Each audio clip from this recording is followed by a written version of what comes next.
Hola, en esta sesión abordaremos los temas de miembros o asociados y la estructura de la asociación. Veamos el primer punto, los miembros.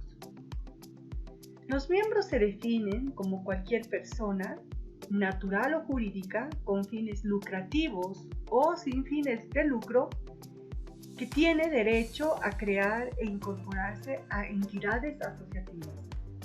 Eso quiere decir que no solo las personas naturales pueden ser asociados de una persona colectiva, como es el caso de la asociación. También pueden ser personas jurídicas, otras asociaciones, pueden ser también fundaciones, pero también pueden ser sociedades comerciales, sociedades civiles, que pueden participar en una asociación como miembros o asociados. En otras palabras, es indistinto que tengan o no fines lucrativos. El artículo 62 del Código Civil define a los asociados como: todos los asociados tienen derechos y obligaciones iguales. La calidad de asociado es estrictamente personal. Esto quiere decir, la primera parte, que los asociados pueden ejercitar sus derechos a título individual y colectivo, de acuerdo con el procedimiento que se ha establecido en el Estatuto o la Ley. Cuando hablamos del ejercicio de los derechos a título individual, como veremos en las próximas diapositivas, hablamos del derecho a voto, que tiene el asociado como un derecho legítimo y propio a título individual, y colectivo cuando el asociado, conjuntamente los otros miembros, resuelven en asamblea, por ejemplo, y adoptan una resolución. Ese es entonces el ejercicio de su derecho, que es ejercido de manera colectiva. ¿Cuáles son los derechos fundamentales, básicos, que debe reconocerse al asociado, sin perjuicio que puedan detallarse en el estatuto otros derechos que pueda ejercer el asociado? El primer derecho importante es el derecho a voz y voto. El segundo, la intransmisibilidad de su calidad como asociado. El tercero es su derecho de información y de asistencia. Y el cuarto es el derecho a renunciar a su calidad de asociado y que el proceso de exclusión cumpla con ciertas condiciones que vamos a explicar a continuación. Sobre los derechos y obligaciones de los asociados, les comento que a diferencia de otras legislaciones, nuestro Código Civil, tampoco la Ley 351, establece la regulación de estos.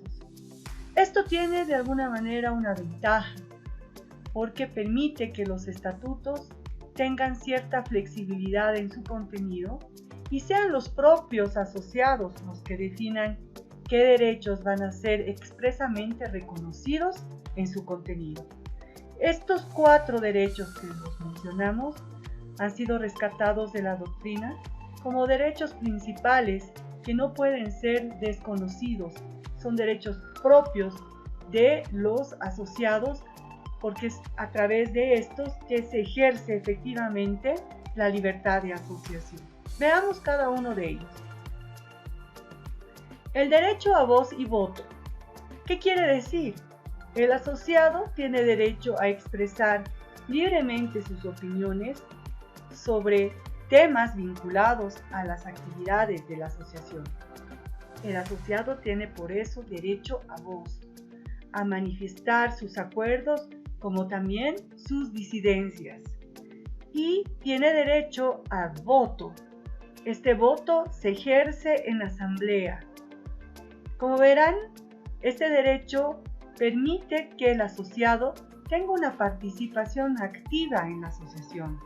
Su derecho a voz y voto es fundamental, porque a partir del ejercicio de este derecho, el asociado ejerce un control respecto de la gestión que realiza la asociación.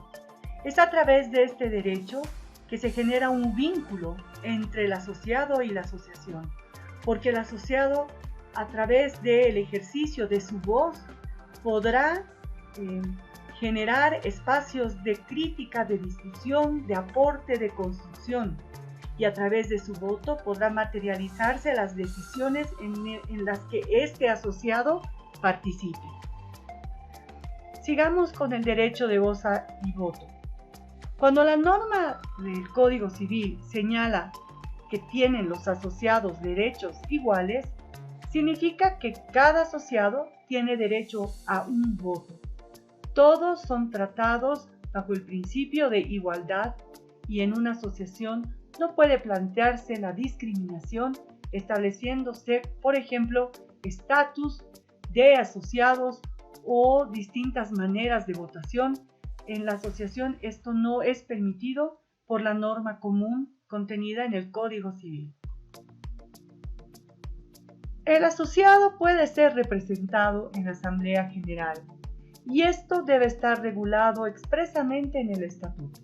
Por lo general, los estatutos prevén que el asociado puede ser representado a través de un poder especial que éste otorga a un tercero o una carta simple, sin que sea esta notariada, por la que autoriza que este tercero pueda concurrir a la asamblea para que pueda manifestar su voz y también su voto. Pero estas condiciones de representación deben ser establecidas expresamente en el estatuto o referirse de manera general en el estatuto y delegar su regulación a reglamento interno. Cuando decimos intransmisibilidad de la calidad de asociado es porque el artículo 62 del Código Civil establece que la calidad de asociado es estrictamente personal. Y es estrictamente personal porque éste no puede transferir su condición de tal, no puede ceder sus derechos de asociado a un tercero. El título de asociado lo ejerce el miembro que es reconocido como tal, que ha sido admitido de acuerdo al procedimiento y a los requisitos establecidos en el estatuto de la asociación. Es el elemento que vincula y establece una relación entre una persona como asociada y la asociación, y ese vínculo es justamente un derecho de carácter personal. Por eso, el Código Civil resalta que la calidad de asociado es intransferible. El otro derecho que se establece como fundamental para el asociado es el derecho a la información y a la asistencia. ¿Qué queremos decir con esto? El asociado debe tener acceso a la información financiera y de gestión de la asociación. Esto quiere decir que el asociado puede acceder a la información que tenga que ver con el quehacer de la asociación. El asociado debe estar bien informado, debe estar involucrado en la gestión de la asociación. La doctrina resalta esta atribución del asociado como un elemento fundamental del control del gobierno que se le confía al directorio. El asociado debe tener derecho a acceder a las gestiones que realice el directorio y en particular cuando hablamos de la gestión financiera, cuando por ejemplo se realice el cierre de gestión de la asociación y en asamblea ordinaria debe ser esta gestión aprobada. El asociado debe tener acceso a la documentación que respalda la información de la administración y la información financiera. Esto es muy importante preverlo en el estatuto porque es una manera de controlar la gestión y la administración de la asociación, porque al final del día el asociado confía en la asociación y esa confianza se ve respaldada si éste tiene garantizado el acceso a su información. Por lo tanto, tiene derecho a ejercer control y que le sea proporcionada la información que éste pudiera requerir. y tiene derecho a asistir a las asambleas. Este derecho además debe hallarse garantizado porque debe ser el asociado debidamente convocado. El cuarto derecho que se reconoce al asociado es que éste pueda renunciar y que en caso de exclusión pueda ser garantizada esta exclusión cumpliendo con fundamentalmente el derecho al debido proceso. La doctrina señala que la permanencia del asociado debe ser voluntaria en una asociación. Esta cualidad es fundamental en la asociación porque entendemos que el asociado formará parte de ella en la medida que éste encuentre la afinidad respecto de los fines y el objetivo que él busca a través de la asociación. Por lo tanto, si va a formar parte de esta, debe ser voluntaria su participación. Pero se señala por la doctrina que no siempre se cumple esta cualidad porque a veces resulta que, por ejemplo, en las asociaciones gremiales obligan a los miembros a formar parte del gremio si, por ejemplo, el miembro quiere ejercer un oficio o una profesión. No debería ser así porque la asociación en esencia debería ser conformada voluntariamente por los asociados. Sobre la renuncia, se entiende también que el derecho a renunciar forma parte del derecho a la autodeterminación de la persona para incorporarse o desafiliarse a una asociación. Una persona debe tener la libertad de poder desafiliarse cuando estime conveniente de una asociación.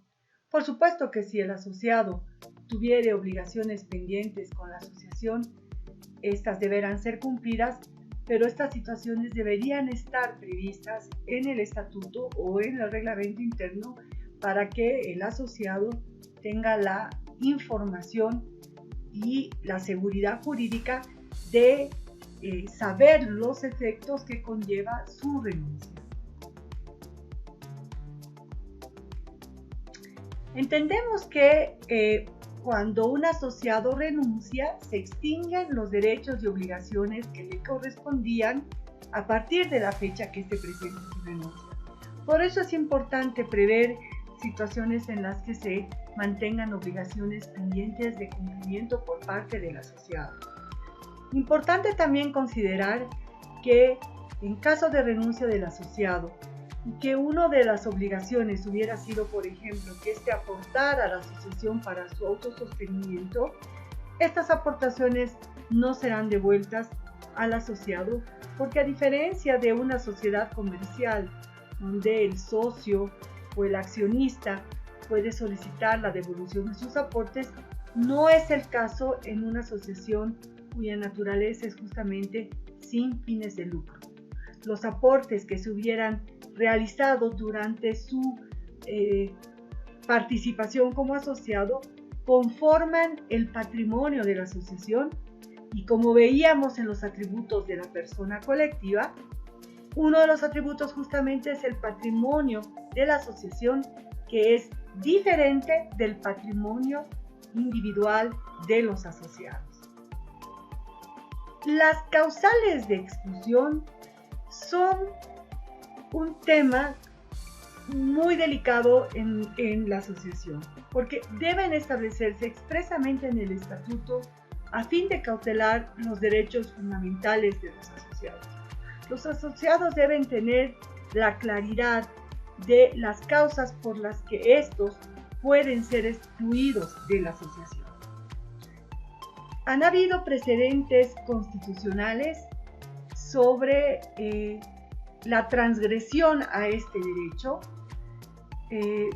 Les comparto esta sentencia constitucional del 2018, que a su vez hace referencia a una sentencia constitucional del 2012, donde el Tribunal Constitucional establece como mandato, y es un mandato vinculante, que toda asociación, cualquier entidad asociativa, debe responder a las normas legales, estatutarias y reglamentarias que rigen a la asociación y En estas disposiciones estatutarias debe establecerse de manera clara las causales y procedimientos de expulsión de un asociado. Señala el tribunal que toda sanción debe cumplir con el debido proceso. Debe haber una tipificación clara de las infracciones por las que se da lugar a la aplicación de una sanción como es la expulsión. Debe haber un previo proceso donde el asociado involucrado puede ejercer efectivamente el derecho de defensa. Y el derecho de defensa se materializa principalmente en la posibilidad de presentar pruebas y que éstas sean valoradas y que la decisión que fuera adoptada pueda ser también impugnada. Estos son los elementos fundamentales para poder garantizar el debido proceso en el caso de que un miembro o un asociado sea expulsado de la asociación. Y estas condiciones deben estar establecidas expresamente en el estatuto para garantizar el derecho del asociado respecto de su posible expulsión o cualquier otra sanción que la asociación establezca en sus estatutos.